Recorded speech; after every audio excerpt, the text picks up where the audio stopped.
හරි සියලු දෙනාටම සුබ දවසක් වේවායි ප්‍රාර්ථනා කරනවා. අද ඔයගොල්ලන්ට වැදගත් වන වාක්‍ය කිහිපයක් ලස්සන වටින ජීවිතේ ලස්සන කරගන්න එදිනෙදා ඉංග්‍රීසි එදිනෙදා භාවිතා කරන්න අවශ්‍ය කරන ඉංග්‍රීසි කිහිපයක් තමයි සාකච්ඡා කරන්න බලාපොරොත්තු වෙන්නේ. අපි කතා කරලා බලමු. හරිද? අපි කතා කරලා බලමු. ඔබට මම හිතනවා අනිවාර්යයෙන්ම අපි කිහිපයක් අරගෙන කතා කරමු. තෝරාගත්ත මෙතනින් කිහිපයක් අරගෙන නේ කිහිපයක් මම ඔබත් එක්ක සාකච්ඡා කරන්න බලාපොරොත්තු වෙනවා නේ. මතකද මම දවසක් ඔයගොල්ලන්ට කියලා දීලා තියෙනවා එපා කියලා නේ. මොනවා හරි දෙයක් කරන්න එපා නම් මොකද කරන්නේ කිව්වේ? මොනවා හරි දෙයක් කරන්න එපා කියලා කියන්න නම් නේ. මොනවා හරි දෙයක් කරන්න එපා කියලා කියන්න ඕන නම් අපි ඒ ක්‍රියාපදයට මුලින් භාවිත කරා මොකද්ද? don't කියලා කොටසක් නේ. don't. කන්න එපා නම් don't eat. දුවන්න එපා නම් don't run. නේ. ඒක මතක තියාගන්න. ඒක ගොඩක් වැදගත්. අපි භාවිතාවට ලක් කරන අඩු වුණාට හැබැයි දවසක ඔයාට ඉංග්‍රීසි පාවිච්චි කරන්න ඕන වෙනවනේ. අපි හිතන් ඉන්නේ කොහොමද දන්නවද? අපි හිතන් ඉන්නවා මේ අනේ මට ඉංග්‍රීසි කතා කරන්න එහෙම අවස්ථාවක් ඉන්නේ නැති වේවි නේ. විභාගය O level පාස් වෙන්න තරම් ඉංග්‍රීසි තිබුණා නම් මට ඇති වේවි නේ. අනේ වගේ එහෙම එකක් තියෙනවා අපි ගාව. ඒක නිසා මතක තියාගන්න ඉංග්‍රීසි ඇත්තටම ඕන වෙන අවස්ථාවක් වෙනවා. තේරුණාද? ඉංග්‍රීසි කියන භාෂාව නේ මේක ග්ලෝබල් විලේජ් එකක් නේ විශ්ව ගම්මානයක් වෙලානේ තියෙන්නේ. එතකොට අපිට ඉංග්‍රීසි බැරුව පුතා යන්න බෑ ඉස්සරහට. තේරුණාද? ගොඩක් බැරියර් අපිට හම්බ වෙනවා. නේ? ගොඩක් අභියෝග අපිට මුණ ගැහෙනවා. අනේ අභියෝග වලට දැන් අනික් ඔයාගේ යාළුවෝ ටික ඉංග්‍රීසි හදාගෙන ඒ බැරියර් පහු කරලා යද්දී ඉංග්‍රීසි ටික හදාගන්න කිසිම උවමනාවක් නැති ඔයාට මොකද වෙන්නේ නේ? ඉංග්‍රීසි හදාගන්න මොකක්වත් අයිඩියා එකක් නැති ඔයාට මොකද වෙන්නේ? ඔයාට අර බැරියර් තල්ලු කරන් යන්න වෙනවා. ඒක හරි අමාරුයි පුතා. තේරුණාද? මොකද ඇත්තටම ඉස්සරහට ජීවිතේ යනකොට අපි දන්නේ නැහැ මොන වගේ බාධක අපේ ජීවිතවලට එනවද කියලා. තේරුණාද? අපි දන්නේ නැහැ ඇත්තටම අපි දන්නේ නැහැ මොන වගේ බාධක අපේ ජීවිතවලට හෙට මොනවා වෙයිද කියලා අපි දන්නේ නැහැ නේ. ඒක නිසා මම ඔබට යෝජනා කරනවා මේ මම දෙන්නේ මේ අදහස ඔබට 100% වුමනා වෙන්නේ නැති වෙයි. හැබැයි හොඳ ගුරුවරයෙක් හොයාගෙන නේ සහ ඔයාලට self studies කරන්න පුළුවන් ඇත්තටම නේ. මම ගොඩාක් ඉංග්‍රීසි ඉගෙනගෙන තියෙන ඇත්තටම මේ ජංගම දුරකථනයේ සහ පරිගණකයේ භාවිතා කරලා. තේරුණාද? එතකොට හරි ලේසි. අමාරුනේ අපි දෙයකට ආස කරනවා නම් අපි ඇත්තටම දෙයකට ආස කරනවා නම් අපිට ඒ දේ ඕනනේ. අපි දෙයකට ආස නම් අපි හරි ආසයිනේ ඒක මගේ කරගන්න නේ. අපි ඒකට ග්‍රාෆ්ස් කියලා කියනවානේ. ඒක කරගන්න හරි ආසයිනේ. ඒක නිසා ඒක ඔබ භාෂාවත් එහෙම කරගන්න. තේරුණාද? භාෂාවත් ඉංග්‍රීසි භාෂාවත් මේ මට ඕන දෙයක් බවට පත් කරගන්න. එතකොට ඔබට ලස්සනට දවසක බැබලෙන්න පුළුවන් වේවි. ඔබගේ රැකියාව තුළ ඔබගේ අවශ්‍යතාවය ඉතා ඉක්මනින් ඉෂ්ට කරගන්න පුළුවන් වේවි. මොකද්ද? ඉංග්‍රීසි එක. ඒතරම් බලවත් මේ ඉංග්‍රීසි කියන භාෂාව. රයිට්? අද කිහිපයක් කතා කරමු. එදිනෙදා අවශ්‍ය කරන කිහිපයක් මම තෝරාගෙන කතා කරන්නේ. ඒකයි චුටක් පොඩි කතන්දරයක් කියලා පටන් ගත්තේ. හොඳේ? අම්මා කෙනෙක්ට ඕන වෙනවා වත්ත උදුළු ගන්න කියලා කියන්නේ. උදුළු ගන්නකොට පුතේ කියනවා වීට් කරනවා WEED වීට්. එතකොට වත්තට අපි කියනවා මොකද්ද? වත්ත ගෙවත්ත නේ. හේනට නම් චේන කියලා අපි කියන්නේ. වත්තට අපි කියනවා the garden. Feed the garden. මොකද? Feed the garden. Feed the garden. වත්ත උදුළු ගන්න. Feed the garden. වත්ත උදුළු ගන්න. අපි මාතර පැත්තට අම්බලන්තොට පැත්තට යනකොට උදුළු ගන්නවා කියන එකට කියනවා මොකද්ද? අහිනවනේ. අහිනවා. නේ? අහින්න. මිදුලා අහින්න. වත්ත උදුළු ගන්න. නේ? Weed the compound. නේ? මිදුලා උදුළු ගන්න. Weed උදුළු ගන්නවා. දකුණු පළාතට වගේ කියනවා නම් මොකද්ද? Weed අහින්න නේ. වත්ත අහින්න පිරිසුදු කරන්න. don't weed the garden. Don't weed the flower plant. නේ බලන්නකො එක අපි weed කියන වචනයනේ අද අඳුරගත්තේ. weed කියන්නේ උදුළු ගන්න. නැත්තම් අපි කිව්වොත් අහින්න. නේ දැල්ලක් අරගෙන හෝ කියන්නේ මොකටද? උදැල්ලනේ. හෝ එක හෝ දැල්ලක් අරගෙන අපි නේ කොටලා මෙහෙම එතන තියෙන වල් පැලෑටි අයින් කරනකොට අපි කියන උදුළු ගන්නවා නේද? එහෙමද? ඒකටද කියන්නේ? උදුළු ගන්නවා නේ. මේ පැත්තේ කියනවනම් අහිනවා. නේ? එතකොට weed the garden. වත්ත උදුළු ගන්න. weed the garden. වත්ත උදුළු ගන්න. weed the compound. මිදුල උදුළු ගන්න. නේ? weed the compound. මිදුල උදුළු ගන්න. don't weed the flower plants. අත flower bed කියන්නත් පුළුවන්. flower bed කියන්නේ මල් ඇඳ නෙවෙයි පුතේ. හොඳේ. flower bed කියලා කියන්නේ මල් ඇඳට නෙවෙයි. මල් පාත්තිය නේ. don't weed my flower plant. flower bed. නේ. අපිට කියන්න පුළුවන් අම්මා උදුළු ගාගෙන නේ. ඇහැගෙන එනවා කියන්නකෝ. මේ අම්මා උදල් අරගෙන ඇහැගෙන එනවා කියන්නකෝ නේ. ඇහැ කර උදුළු ගාගෙන එනවා කියන්නකෝ. එයාගේ flower bed එක ඉස්සරහා තියෙන. ඔයාලට අම්මට කියන්න පුළුවන්. mother mom අපි ඔක ලස්සනට කියනවා lovely mom ආදරණීය අම්මේ my lovely mom මගේ ආදරණීය අම්මේ නේ ආදරෙන් කියනවා නම් දෝනියට කියන්න පුළුවන්නේ my lovely mom don't weed my flower bed අනේ මගේ මල් පාත්තිය නම් දුළු ගන්න එපා බලන්න එක වචනයක් අරගෙන අපිට ඒ හරහම ගොඩක් දේවල් හදා ගන්න පුළුවන් නේ මතක තියාගන්න දුළු ගන්නවා weed weed උදුළු ගන්නවා උදුළු ගන්න එපා don't weed උදුළු ගන්න එපා don't weed ඔයා උදුළු ගන්න ඕනද ඔයා උදුළු ගන්න ඕන you should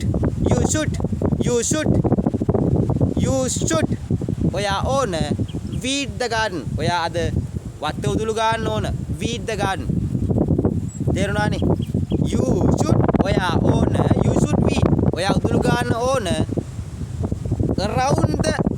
around වටේ around the house ඔයා ගෙදරගේ වටේ උදුළු ගන්න ඕන ලස්සනයිනේ බලන්නකෝ උදුළු ගන්න එකක් ගියපු දුරනේ අහිනවා කියන එකක් ගියපු දුර next one ඊළඟ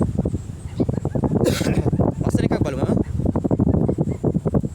මේක අපිට ලොකු අමාරුවක් නෑ අරක තරම් අමාරු වෙන එකක් නෑ ඇවිත් අපිත් එක කතා කරන්න කීය වීඩියෝ එකේදී මම ඒක කරා කියලා දුන්නා නේ ක්‍රියාපද දෙකක් එකට යොදු කළා ඇවිත් කතා කරන්න අපිත් එක්ක ඇවිත් කතා කරන්න මතකයි නම් කියහල්ලකෝ බලන්න ඇවිත් කතා කරන්න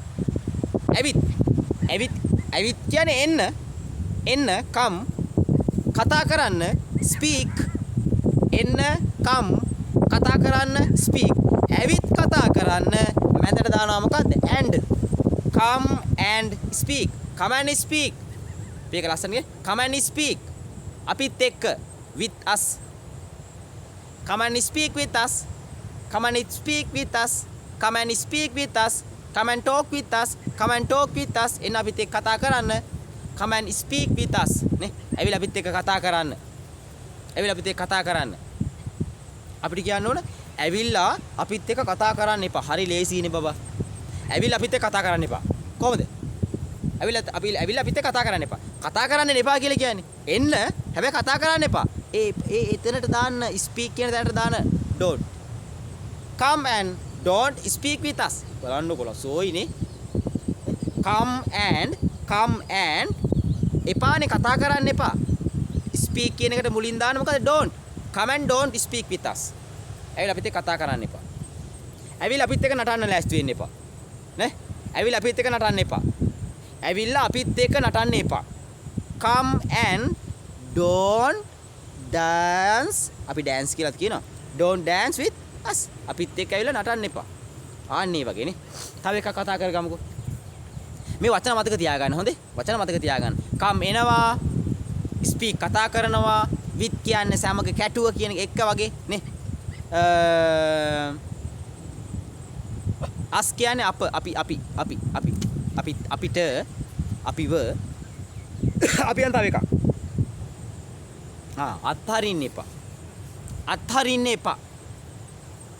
අත්හරින්න එපා මේක පුතේ සමහර ඉංග්‍රීසි පද නේද සමහර ඉංග්‍රීසි අපි රූඩි වගේ idioms වගේ දේවල් ගත්තොත් එහෙම මේ ඉංග්‍රීසි වචනය අපිට මෙහෙම පේන්න තියෙන වෙන එකක්. තේරුණාද? මෙහෙම පේන්න තියෙන වෙන එකක්. හැබැයි ඒකේ එකෙන් දෙන අර්ථය වෙන එකක්. තේරුණාද? එයාගෙන් දෙන අර්ථය වෙන එකක්. එහෙම ගොඩක් ඉංග්‍රීසි වල තියෙනවානේ. අපි ඒතර ඇඩ්වාන්ස්ව කතා කරන්න ඕන. අපි සාමාන්‍ය අපි පොඩි මිනිස්සුනේ පුතානේ. අපි පොඩි දෙයින් ඉස්සරහට කරගෙන යමු. හරිද? එපා නම් මොකද්ද? don't අත්හරිනවට කියනවා give up. give තනියෙන් ගත්තොත් එහෙම give කියන්නේ දෙනවා නේ. give දෙනවා up කියන්නේ උඩ දානවා උඩ දෙනවා නේ. නෑ. give up කියන්නේ අත්හරිනවා. don't give up. අත්හරින්න එපා. don't give up. අත්හරින්න එපා. don't give up. අත්හරින්න එපා. don't give up. අත්හරින්න එපා. කවදාවත් අත්හරින්න එපා. දාන never කවදාවත් නෑ. never give up. කවදාවත් අත්හරින්න එපා. never give up. තේරුණාද? තව එකක් කතා කරමු. අපි කතා කරනවා කයිවාරු ගහනවට මොකද්ද කියන්නේ? boast. boast. boast. කයිවාරු ගහන්න එපා. don't boast. කයිවාරු ගහන්න එපා. don't boast. එයත් එක්ක කයිවාරු ගහන්න එපා. අපි ගැහැණු ළමයි කියලා. එයා නම් සීනේ. එයාගේ ඔබ්ජෙක්ට් එකනේ ගන්න. එයත් එක්ක කයිවාරු ගහන්න එපා. don't boast with her. don't boast with her. එයත් එක්ක කයිවාරු ගහන්න එපා. එයත් එක්ක කයිවාරු ගහන්න එපා. තව එකක් කතා කරමු. මෝඩයෙක් වගේ හැසිරෙන්න එපා. හරි ලේසි අපිට හදා ගන්න පුළුවන් පුතේ. හොඳේ. හැසිරෙනවට කියන්නේ මොකද්ද? රඟනවා හැසිරෙනවානේ. act act act කරනවා රඟනවා නේ. don't act. මෝඩයෙක් ලෙස කියන වචනය මොකද්ද? as. මෝඩයාට කියන මොකද්ද? fool. මෝඩයෙක් නම් අපි කියනවා මොකද්ද? a fool. මෝඩයා fool. මෝඩයෙක් a fool. මෝඩයෙක් ලෙස as a fool. රඟනවා act as a fool. රඟන්නේ එපා. don't act as a fool. easy no? right? චුට්ටක් ලේසි නේ? right? මෝඩයෙක් වගේ රඟන්න එපා කියලා කොහොමද කියන්නේ? don't act. රඟන්න එපා. don't act. රඟන්න එපා. don't act. රඟන්න එපා. as a fool. මෝඩයෙක් වගේ රඟන්න එපා. right? තව එකක් කතා කරමුකෝ අපි.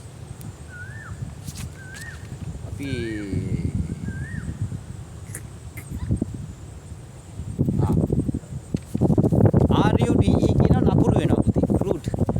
මොකද්ද? rude. rude. rude.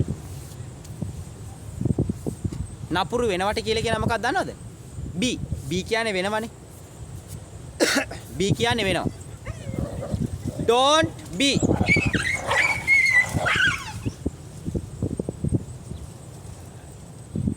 don't be.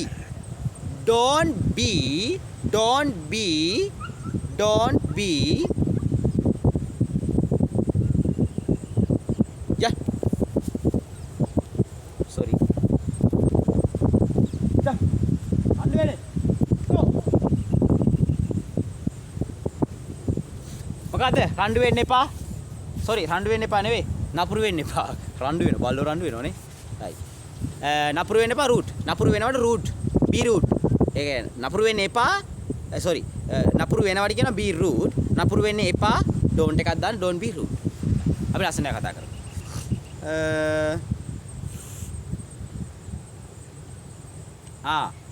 අහංකාර වෙනවට මොකද්ද කියන්නේ? arrogate. arrogate. අහංකාර වෙනවට මොකද්ද කියන්නේ? arrogate. වෙනවට දැන් අපි දන්නවනේ. වෙනවට දන්නවා. be වෙනවා. arrogate. එපාන. don't be arrogate. don't be arrogate. නපුරු වෙන්න sorry අහංකාර වෙන්න එපා. අහංකාර වෙන්න එපා. don't be arrogate. right? ඉතින් මෙන්න මේ කියන වචන ටික අල්ලගන්න ජීවිතේ. ලස්සන කරගන්න ඔබට ලොකු පිටුවහලක් වේවි. right? හරි. නිසා අපි නැවත වටිනා පාඩමකින් මුණ ගැහෙමු. හරිද? නැවත වටිනා පාඩමකින් මුණ ගැහෙමු. එතෙක් ඔබට සුබ අනාගතයක් වේවායි ප්‍රාර්ථනා කරනවා. වටිනා වීඩියෝ බොහෝමයක් ඔබට මේ වෙනකොටත් ලැබිලා තිනවා. ඒව නැවත නැවත නරඹන්න. ඔබගේ ඉංග්‍රීසි දියුණු කරගන්න මේක වටින තැනක් බවට පත් කරගන්න ලෙස දක්වමින් අදට සමු ගන්නවා හැම දිනාටම තෙරුවන් සරණ ලැබේවා.